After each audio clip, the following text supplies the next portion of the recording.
some tea, and I'm back to water.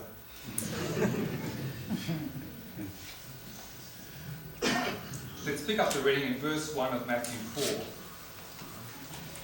Then Jesus was led by the Spirit into the desert to be tempted by the devil. After fasting 40 days and 40 nights, he was hungry. The tempter came to him and said, "If you are the Son of God, tell these stones to become bread." Jesus answered, "It is written, man does not live on bread alone, but on every word that comes from the mouth of God." Then the devil took him to the holy city and had him stand on the highest point of the temple.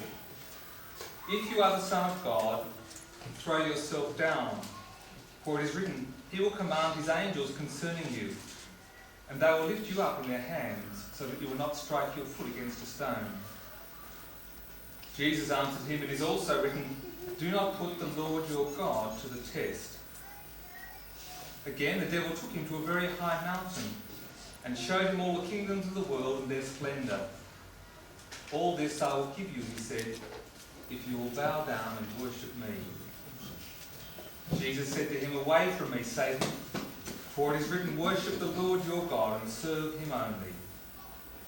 Then the devil left him, and angels came to him and attended him.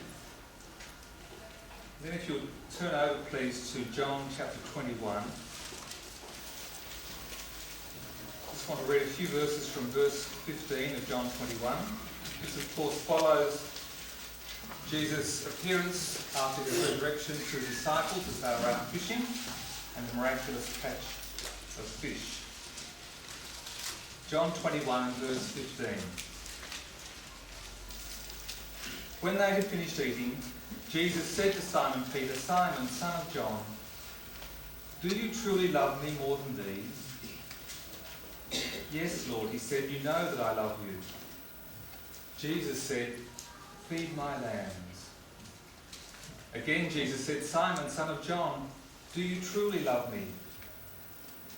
He answered, "Yes, Lord, you know that I love you." Jesus said, "Take care of my sheep." The third time he said to him, "Simon, son of John, do you love me?" Peter was hurt because Jesus asked him the third time, "Do you love me?" He said, "Lord, you know all things. You know that I love you." Jesus said, "Feed my sheep. I tell you the truth, when you were younger, you dressed yourself and went where you wanted.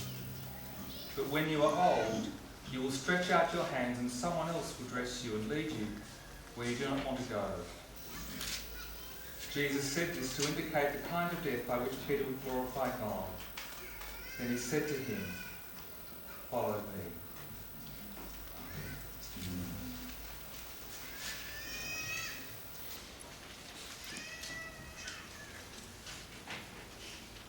The pressures and expectations on ministers these days continue to grow. In Australia, often when churches are thinking of calling a pastor, they have a search committee that does some research. And often they ask the congregation, what are the qualities that you would like in your pastor?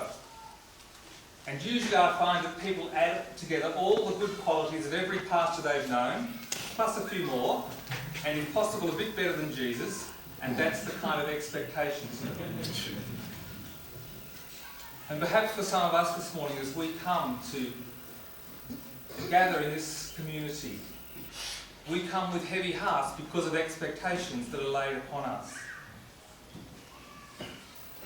I want us to think about 4 questions for a moment. I wonder, what have we been learning since we left Tika? What has God been saying to us? What have been the hard places for you in your ministry? What temptations are you struggling with now?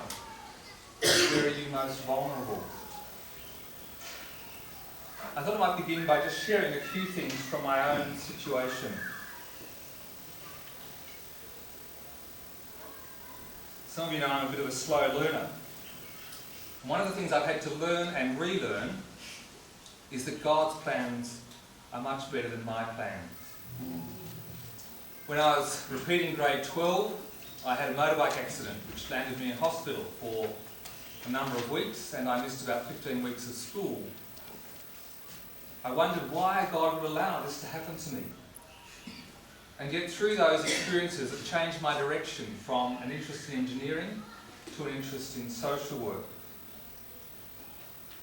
Later on, after Liz and I were married and she was working as a teacher, there's still teachers in the mornings, I was very happy in my work as a social worker.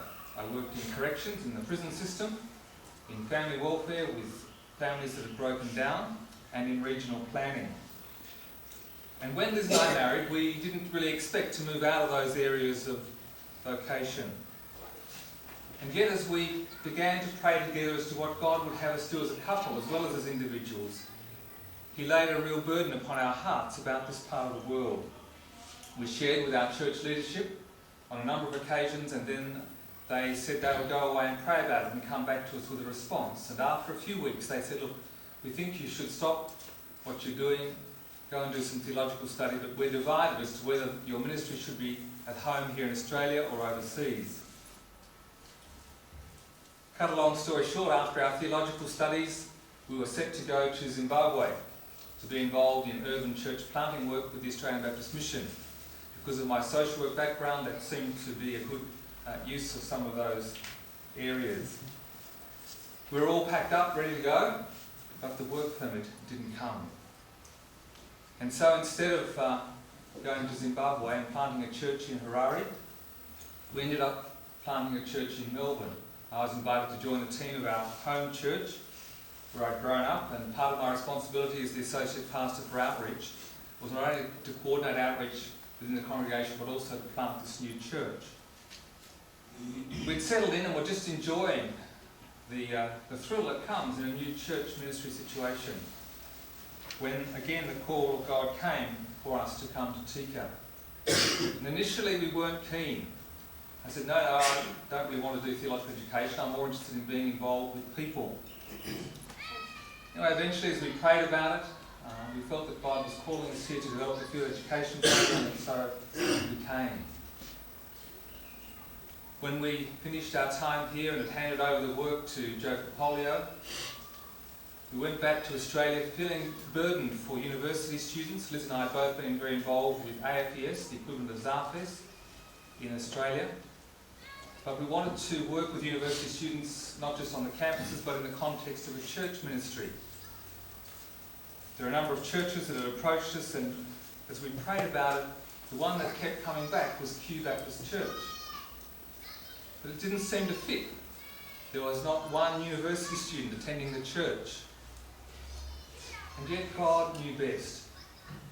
And as we sensed His call and took up that position, the ministry has grown. We now have about 60 or 70 university students in the congregation.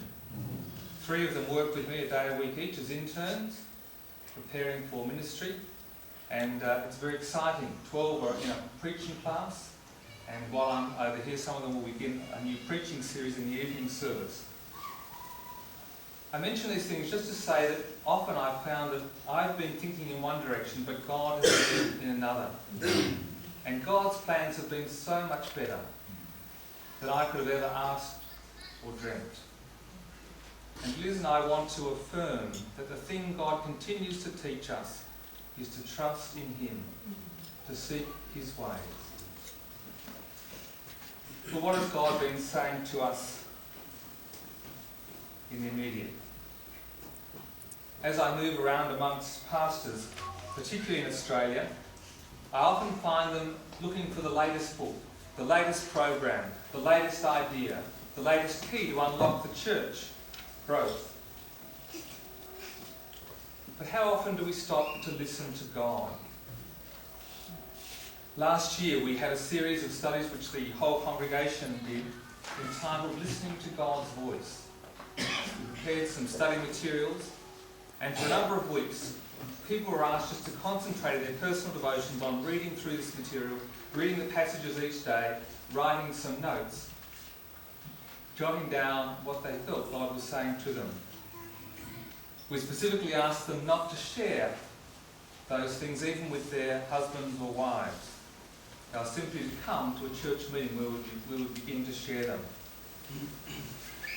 And friends, what amazed me about that church meeting was that it wasn't the usual people who spoke. It was many people who never got up in a church meeting. And the things that they shared were quite personal. Things about how God was touching their lives and how they felt He might be leading us as a community of faith. This year we've done a small group, and some had only been exchanging greeting cards at Christmas.